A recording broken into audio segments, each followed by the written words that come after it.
കേരളം കണ്ട ഏറ്റവും വലിയ സാമ്പത്തിക കുറ്റകൃത്യമായ സംരംഭകത്വ തട്ടിപ്പ് കേസിൽ ബി.ജെ.പി. സംസ്ഥാന വൈസ് പ്രസിഡന്റും കോർ കമ്മിറ്റി അംഗവുമായ എൻ രാധാകൃഷ്ണന് പങ്കിടുന്ന ആരോപണവുമായി എസ്.ഡി.പി.ഐ.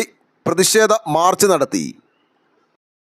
എൻ രാധാകൃഷ്ണനെ അറസ്റ്റ് ചെയ്യണമെന്നാവശ്യപ്പെട്ടുകൊണ്ട് എസ്.ഡി.പി.ഐ. എറണാകുളം ജില്ലാ കമ്മിറ്റി കമ്മീഷൻ ഓഫീസ് മാർച്ച് സംഘടിപ്പിച്ചിരുന്നു.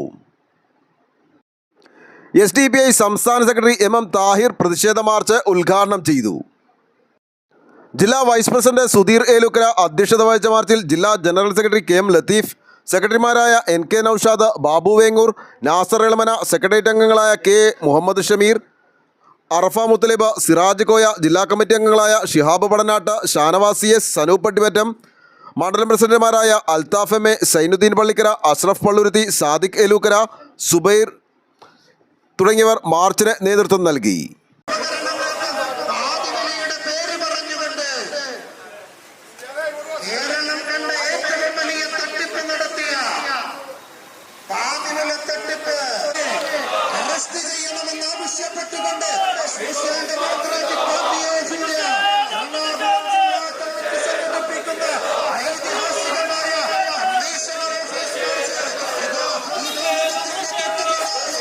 കേന്ദ്രമന്ത്രി വന്ന് ഉദ്ഘാടനം ചെയ്ത ഒരു വലിയ പത്രത്തിൽ ഒരുപാട് പല ജില്ലകളിലും വലിയ അദ്ദേഹത്തിനെതിരെ എഫ്ഐആർ രജിസ്റ്റർ ചെയ്തിരുന്നു.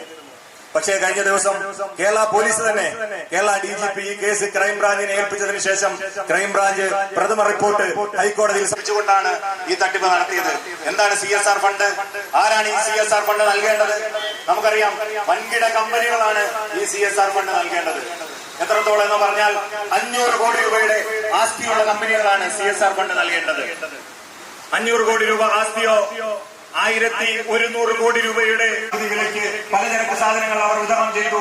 അതുപോലെ തന്നെ പഞ്ചായത്തുകൾ കേന്ദ്രീകരിച്ചുകൊണ്ട് വാർഡ് ജനപ്രതിനിധികളെ വിലക്കെടുത്തുകൊണ്ട് നിരവധി ബ്ലോക്കുകളിലും പഞ്ചായത്തുകളിലും ജില്ലാ പഞ്ചായത്ത് കേന്ദ്രങ്ങളിലും ഒക്കെ തന്നെ കോഴിക്കോടും അതുപോലെ തന്നെ ഗൃഹോപകരണങ്ങളൊക്കെ തന്നെ വിതരണം ചെയ്തുകൊണ്ടാണ് ഈ തട്ടിപ്പിന് അവര് നേതൃത്വം നൽകിയത്.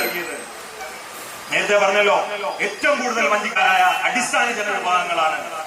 വയനാട്ടിലെ ദുരന്ത ബാധിതരായ പാവപ്പെട്ട ജനങ്ങളും തോട്ടം തൊഴിലാളികളും ഒക്കെ തന്നെ ഈ പറ്റിക്കപ്പെട്ടവരിൽ ഉൾപ്പെടുന്നു എന്നുള്ളതാണ് നമുക്ക് മനസ്സിലാക്കാൻ സാധിക്കും.